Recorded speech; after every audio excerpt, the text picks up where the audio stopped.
So ఇంకోటి ఏంటంటే మన ఇండియాలో ఉన్నట్టు ఇక్కడ ర్యాపిడో ఊబరు బైక్స్ లేవు services.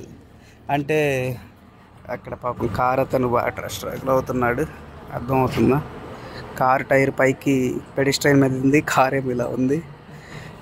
So coming to the point, jobs వచ్చేసి జాబ్స్ అంటున్నా మన అదే బైక్ పార్కింగ్ సర్వీసెస్, అంటే అసలు ఏం మాట్లాడుతున్నాను, బైక్ పార్కింగ్ కాదు, బైక్ రైడ్ సర్వీసెస్. అంటే మన ఇండియాలో మన దగ్గర ఉన్న Rapido, Ola, Uber bike services ఉన్నాయి కదా, అలాగే ఇక్కడ లేదు. ఇక్కడ ఓన్లీ క్యాబ్ సర్వీసెస్సే, కాస్ట్ ఎక్కువ. కాబట్టి ఇక్కడ cab services 2 types, government cabs ఉన్నాయి, ప్రైవేట్ క్యాబ్స్ కూడా ఉన్నాయి. ప్రైవేట్లో కూడా కరీము, నూను, అదిగోండి ప్రైవేట్ ట్యాక్సీ అలాగా ఉంటుంది, అలాగున్నాయి.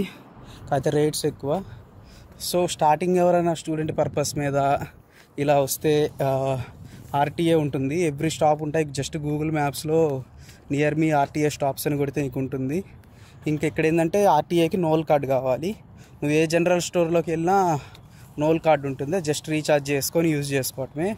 తక్కువ, ఎంత మినిమం ఛార్జ్ వచ్చేసి 3 dirhams ఉంటుంది. ఎలాగ నువ్వు ఒక 5 to 6 స్టాప్స్కి వెళ్ళినా కూడా 3 dirhams ఛార్జ్ అవుతుంది. దానికన్నా ఎక్స్ట్రా అయితే 5 dirhams, 7.5 dirhams, 7 dirhams అలా ఉంటుంది. సేమ్ మెట్రో కూడా అంతే అలాగా. ఓకే, చలో.